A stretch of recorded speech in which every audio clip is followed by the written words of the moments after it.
My family had an intervention, but I played the audio of them betting on my marriage failing. I never thought I'd be writing something like this, but here I am, still shaking from what happened just a few days ago. If someone had told me my own family would place bets on the exact date my marriage would crash and burn, I would have laughed in their face. I always believed we were as close-knit as a family could get, with the typical holiday squabbles that got resolved by dessert. But sometimes life flips your perspective upside down in ways you can't unsee. My name is Ashley, and I'm 30 years old. My husband's name is Mark. We got married about 8 months ago. I'm still at the point where I refer to him as my new husband, even though we've been together for over 3 years. Until recently, I would have said that my parents, Howard and Linda, and my siblings, Kevin and Emily, were supportive. Sure, there had been some tension around the wedding, complaints about how fast everything was moving, how I should date him longer before tying the knot. But I dismissed it as the usual nerves that families get when the youngest daughter is heading down the aisle. It wasn't until after our honeymoon that I started noticing little hints something was off. There were tiny remarks here and there, my dad making jokes about, "When you two finally snap, don't say we didn't warn you," or my mom telling me in that tone only mothers can perfect, "You know, dear, sometimes men aren't what they seem at first. Are you sure you know Mark well enough?" Kevin liked to tease about high divorce rates, and Emily, who had always been my confidant, began acting cagey, almost like she didn't want to talk to me about anything serious. I brushed it off, assuming everyone was just adjusting to the fact that the baby of the family was married now. But there was one evening, about 2 months after our wedding, that changed everything. Mark and I had gone to my parents' house for dinner. I went upstairs to my old bedroom to grab a sweater because the living room was cold.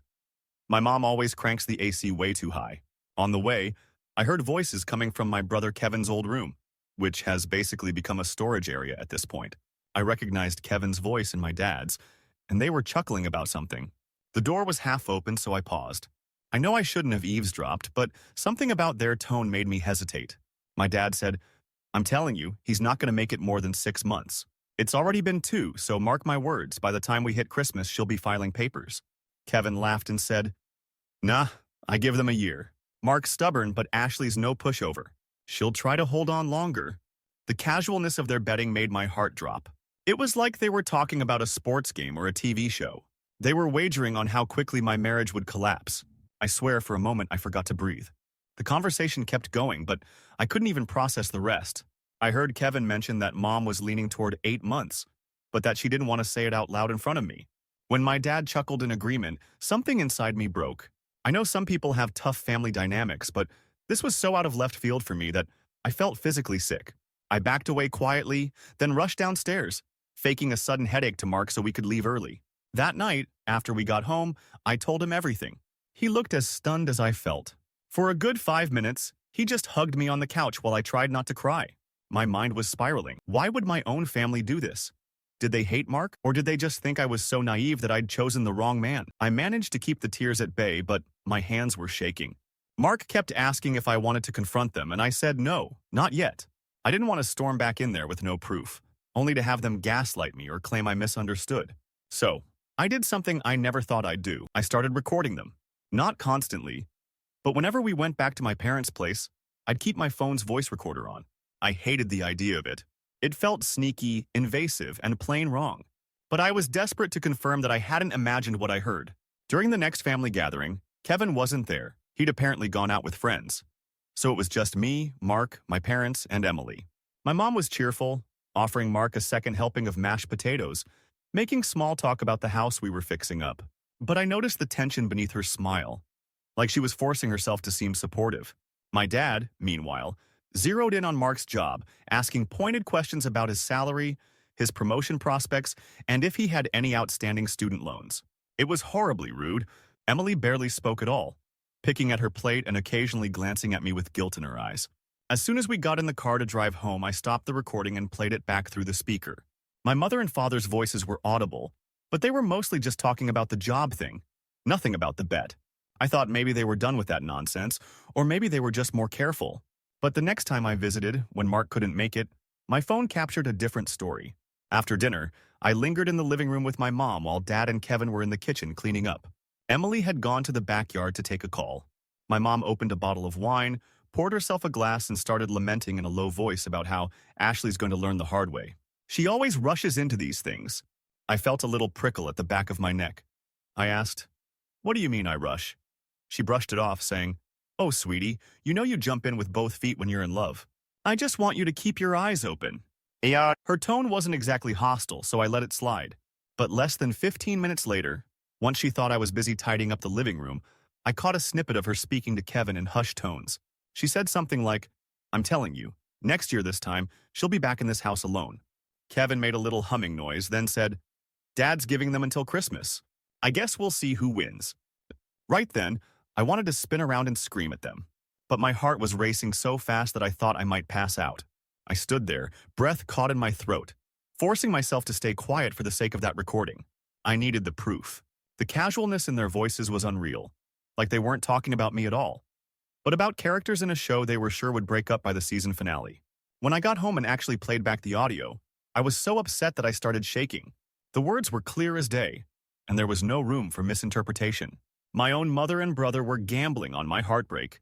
Mark listened too, and he looked so furious that I had to calm him down. He wanted to call them right there and then, but I asked him to wait. I didn't have a coherent plan yet, but I knew we needed a bigger confrontation, one where they couldn't backpedal and pretend none of this was happening. In the following weeks, I noticed the entire family was on edge around us. Emily seemed to avoid me altogether, which hurt because she had been my best friend growing up. My dad kept pressing me to come by for dinner, practically ordering me to. Kevin would send casual texts like, How's married life? With that annoying winking emoji. It felt like they were building up to something, and my instincts were right. One night, I overheard my dad on the phone telling a relative, We're all going to sit her down this weekend. She's lost her mind. We need to talk some sense into her before she winds up getting stuck with that guy for good. That's when the puzzle pieces fell into place. They were planning an intervention, which is the last thing I ever expected from my family. I'd heard of interventions for people dealing with addiction or life-threatening issues, but apparently, in their eyes, my marriage was something so dire it warranted an ambush. Mark urged me to skip it. We're adults. We don't have to subject ourselves to that, he insisted, but I was past the point of walking away quietly. I needed them to see that I wasn't some naive fool they could bully. So I decided, yes, I'll go to this intervention, but I'll bring my own evidence. On the designated day, apparently it was supposed to be a casual family get-together at my parents' place, I felt this sickening knot in my stomach from the moment I woke up. I told Mark I wanted him with me. No way was I going to face them alone, especially not when they'd been so openly hostile toward him. He agreed, though his face was drawn tight with anxiety. We arrived a little after 4 p.m., bearing a small fruit tart from a local bakery, trying to at least pretend we were there in good faith. My mother greeted us at the door with this overly bright smile.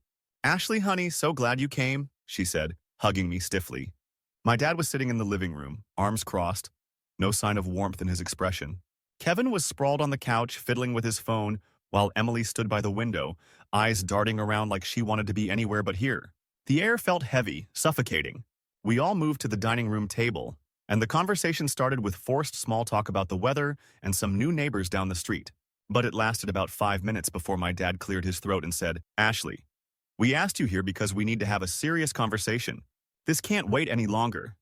My mom jumped in, her voice quavering in fake concern. We're worried about the choices you've been making. Mark might not be the right person for you, and we can't just stand by and watch you ruin your life. Mark stiffened, but I gently squeezed his hand under the table. What exactly is it you think is so wrong about him? I asked, trying to keep my voice steady. Kevin shrugged, as if the answer was obvious. He's not on the same level as you, Ash.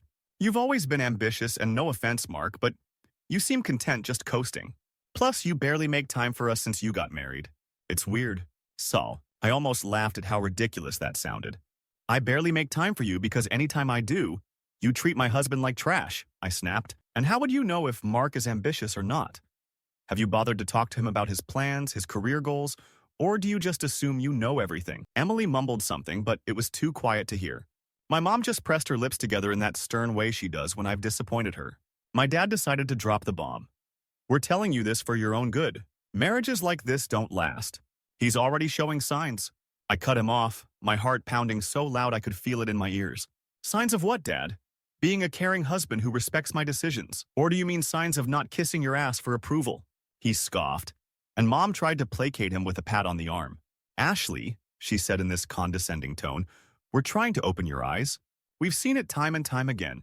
Rushing into a wedding leads to heartbreak. We just don't want you to suffer. Frost. By now, my face was burning. Mark squeezed my hand, urging me to stay calm. I took a shaky breath and reached into my purse. I pulled out my phone, placed it on the table, and said, I appreciate your so-called concern, but I know what you've all been saying behind my back. And I have proof. They glanced at each other in confusion. Kevin's forehead creased into a scowl. My dad said, What are you talking about? I tapped on one of the recordings.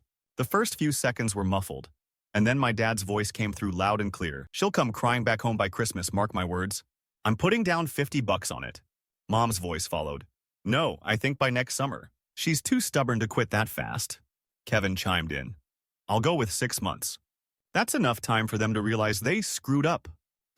Silence. You could have heard a pin drop. The color drained from Mom's face, and Kevin's jaw went slack. My dad's eyes widened for a moment, and then a flush of anger turned his cheeks red. Emily looked like she might cry. After another long pause, Dad slammed his hand on the table, making the dishes rattle. How dare you record us? He growled. That's a total invasion of privacy. Oh, I'm sorry, I shot back sarcastically. Is that worse than betting on the date your daughter's marriage will fail? My voice shook with a mixture of fury and heartbreak. I sat there, hoping this was all some kind of horrible misunderstanding. But it's not. You literally placed bets on how soon we'd get divorced, and then you have the audacity to bring me here for an intervention. My mom's lip quivered. We were just worried. Her words trailed off as she realized how hollow they sounded. Kevin tried to roll his eyes like it was no big deal. We were half joking, Ash. Don't blow it out of proportion. Or, I rounded on him, tears threatening to spill over. You think this is funny? Hearing the people I love most in the world treat my marriage like some twisted game of guessing the breakup date? That's not just half joking. That's cruelty. Emily finally spoke up, voice cracking. I'm sorry, she whispered. I tried to tell them it was messed up. I never put money in. I swear I didn't. But, she looked down, ashamed. I didn't stop them either. My dad looked at me with narrowed eyes. You need to apologize for recording us, at least. That was out of line. Mark, who had been quietly seething at my side, stepped in. You all are unbelievable. You push Ashley to this point, trying to make her think she's imagining things, gossiping and placing bets behind her back. And now you want an apology from her. He shook his head in disgust. This is exactly why we don't come around anymore. Mom sniffled, tears pooling in her eyes. Ashley, we love you. We're just trying to protect you. We see how naive you can be jumping into marriage. We wanted you to be aware. Snort. I let out a bitter laugh. Protect me by destroying my trust in my own family? Do you realize how betrayed I feel right now? How humiliating it is to learn about your bets? My God. I have recordings of you literally discussing the odds of my heartbreak. Mom's tears started falling then. Kevin looked uncomfortable. Dad just glared at me, arms folded, and said nothing. I felt my emotions swirling so intensely I could hardly think straight. But one thing was clear. I was done trying to win their approval. I rose from the table, my chair scraping loudly against the floor. Mark and I are leaving, I said, my voice trembling. I don't want to be around people who actively root for my marriage to fail. If any of you want a relationship with me, you'll need to do a hell of a lot more than produce these fake apologies or scold me for recording you. I grabbed my phone, turned on my heel, and headed for the door. Mark followed, his face grim. My mom called after me in a choked voice. Ashley, please don't do this. Can we just talk? I paused, turning halfway around. Part of me wanted to collapse in her arms and cry, but I remembered the audio. I remembered the smugness in my dad's voice, the mocking in Kevin's jokes, the way my mom had set an actual timeline for my divorce. Talk about what? I replied quietly. So you can blame Mark again or keep telling me how doomed we are? I shook my head. Numbers, I'm done. Yeah, we left, and the moment the front door closed behind me, I felt the cool evening air hit my face. My chest felt tight, like I could barely breathe. Mark guided me to the car, and as soon as we were both inside, I started to sob. He held me, gently stroking my hair, while I poured out months of pent-up confusion, pain, and anger. For the next week, I avoided answering any calls or texts from my family. My mom left voicemail after voicemail, crying about how she never meant to hurt me.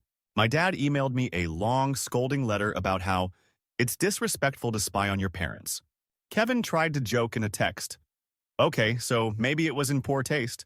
Let's just move on. Emily, to her credit, actually apologized in detail, admitting it had all gone too far and that she felt horrible, but didn't know how to stop them. I tried to listen to each apology in good faith, but the wounds were raw. Every time I heard my dad's voice in that recording, that sense of betrayal would wash over me anew. It wasn't the kind of thing you can just brush off with a casual sorry. They had toyed with my marriage, the most intimate part of my life, turning it into a bet. Mark stayed by my side, supportive and patient. When I had nightmares, yes, literal nightmares, of my family mocking me, he'd calm me down and reassure me that we didn't need their approval to be happy. I started therapy to deal with the anxiety and to unravel years of feeling obligated to please everyone. Slowly, I began reading my family's messages without responding immediately, just to see if any of them showed real remorse. My mom's texts became more heartfelt, saying she missed me, that she felt terrible about how things went, that she never should have agreed to that stupid bet. Dad's messages, however, were mostly about how he felt betrayed by my recordings. He never took responsibility for his part in it. Kevin eventually said, "I get it, I messed up," but followed it with a line about how I needed a thicker skin, which made me roll my eyes. Emily, in contrast, was the only one who seemed genuinely ashamed, telling me she was sorry over and over, that she was just cowardly and going along with the family's negativity. After about a month, I mustered the courage to meet my mom in a public place, an old diner I used to love. I wanted neutral territory so I could leave if things got heated. She arrived early, waiting anxiously in a booth, fiddling with her wedding band. The moment I slid into the seat, she grabbed my hand and started crying. "Ashley, I don't know how to fix this," she whispered, tears streaming down her face. "You know how your father gets. He's stubborn, and he convinced me it was just harmless speculation. I never thought about how it would hurt you." I told her how betrayed I felt, how I'd idolized my family's closeness for so long, only to realize how quickly they'd turn on me. She dabbed her eyes with a tissue and nodded, saying she would try to make my father see reason. I let her know I wasn't interested in a big family sit-down until Dad took responsibility and apologized, not just for me, but for insulting Mark so viciously. She promised she'd speak to him. That gave me a glimmer of hope, but weeks passed without any real apology from Dad. He sent me a brief text. "If you want to come over and talk, we can, but I'm not going to beg." That was enough to confirm he hadn't changed his stance at all. Meanwhile, Kevin stayed distant, only occasionally sending me messages about random stuff like sports or TV shows, as if nothing serious had happened. Emily tried to coax me into smaller meetups, which I sometimes accepted, as long as Mom or Dad weren't present. We'd grab coffee, and she'd fill me in on how tense things were at home. She'd say, "Dad's doubling down, like always, and Mom is stuck in the middle." See, I can't say it was easy to keep my family at arm's length. There were days I felt guilty, worried I was blowing it out of proportion. Then I'd remember that recording, my dad's smug voice, my mom's laughter, Kevin's jokes, and I'd feel that pang of hurt all over again. Mark and I channeled our energy into strengthening our marriage, going on weekend trips, hosting small gatherings with friends who actually supported us. The irony in all of this is that the more my family tried to tear us apart, the stronger we became. We learned to communicate better, to present a united front. By the time we hit our first anniversary, I was half expecting my dad or Kevin to come crawling back with a sheepish, "Well, guess we lost the bet." That never happened. Instead, my mom quietly reached out to congratulate us, sending a thoughtful card. Emily texted me a photo of a balloon with "Congrats" scribbled on it. Kevin remained silent. Dad, too, didn't reach out. No phone call, no message, nothing. A few days after our anniversary, I found out through Emily that Kevin had recently moved in with a girlfriend he'd only been dating for 4 months. The hypocrisy of it all was too rich. I wanted to ask if Dad or Mom placed bets on Kevin's relationship, but I held my tongue. I decided not to stoop to their level. Life continued. Over the next several months, I met with my mom a few more times, always one-on-one. She gradually shifted from trying to defend Dad to admitting she was embarrassed by his attitude. I appreciated her honesty, and we started rebuilding a tentative relationship. I told her, point blank, that I wasn't going to be around Dad until he owned up to his part in hurting me. She sighed sadly but admitted she understood. Emily confided that Dad was angry with both of us, me for exposing him, and her for siding with me. I told Emily it wasn't about sides, it was about decency. If Dad couldn't see that, it was his own issue. Meanwhile, Mark and I considered whether we should ever try to have a conversation with them together. But I kept coming back to the same conclusion, not until Dad apologizes in a real, heartfelt way. This is around the time I posted an anonymous rant on a subreddit under a throwaway account about families betting on your divorce, and the comments were a mixture of disbelief and advice. Many people told me to cut ties completely. Others urged me to try to reconcile. I felt torn, but ultimately, I decided to keep limited contact while demanding accountability. So here we are, nearly 8 months after the wedding. Ironically, the same timeline my mom had bet on. Mark and I are still going strong, planning a trip together for our first real vacation since the honeymoon. My dad and Kevin remain distant, occasionally sending half-baked messages but nothing close to an apology. My mom and Emily are making efforts, although it's awkward. Sometimes I mourn the family unity I used to believe in, but I'm also proud of myself for setting boundaries. People often ask if I regret how I confronted them, recording them without their knowledge, then playing it back. Truthfully, I don't. If I hadn't done that, they would have kept lying, denying, and maybe gaslighting me into thinking I misunderstood everything. At least now I know the truth. Sometimes the truth hurts, but it's better than living in a facade. I'm sure some folks reading this might think I should just forgive and forget. Trust me, I've wrestled with that. But forgiveness, to me, requires genuine remorse on the other side. Until my dad and Kevin show me they're sorry for turning my marriage into a game, I can't pretend we're one big happy family. That doesn't mean I've shut the door forever. It just means the ball is in their court. And in a strange way, I'm grateful for what this ordeal has taught me. I've discovered I'm stronger than I knew. Strong enough to call out my family's toxic behavior and stand by my own convictions. Mark and I have gotten closer through this experience. And if there's a silver lining, it's that I finally see the difference between unconditional love and love that comes with stipulations and bets. I don't know how this story will end. Maybe one day my dad will swallow his pride and actually own up to his mistakes. Maybe Kevin will drop the tough guy act and admit he crossed a line. Or maybe nothing will change, and I'll have to keep them at a distance for good. Whatever happens, I've decided I'm not going to sacrifice my mental health or my marriage for their approval. So that's where things stand now. Sometimes I still feel that sting of betrayal, especially when I recall the day I heard them with my own ears, wagering on my divorce. But mostly I feel relieved that I'm no longer in the dark. I know what they really think, and I've chosen to protect myself rather than let their negativity consume me. It's not the fairy tale family I once believed I had, but I guess this is real life. Messy, painful, and full of unexpected twists. All I can do is keep moving forward, focusing on the people who genuinely support and love me. Mark and I joke sometimes that every extra month we stay happy together is another round we've won against their twisted bet. And if they're keeping score, I hope they realize they're losing, because we plan on defying their expectations for a very, very long time.